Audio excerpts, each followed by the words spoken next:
కోపంగా భర్త వైపు చూసి, అయ్యా, నేను కడుపుతో ఉన్నప్పుడు కడుపులో బిడ్డ తంతుందంటే నీ నవ్వు చూసి మురిసిపోయాను.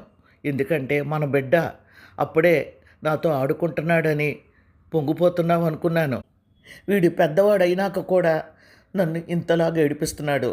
నువ్వు ఉలుకు పలుకు లేకుండా జబ్బుతో మంచం మీద ఉన్నావు కాబట్టి నీ తిట్లు కూడా నన్ను కలిపి తిడుతున్నాడు.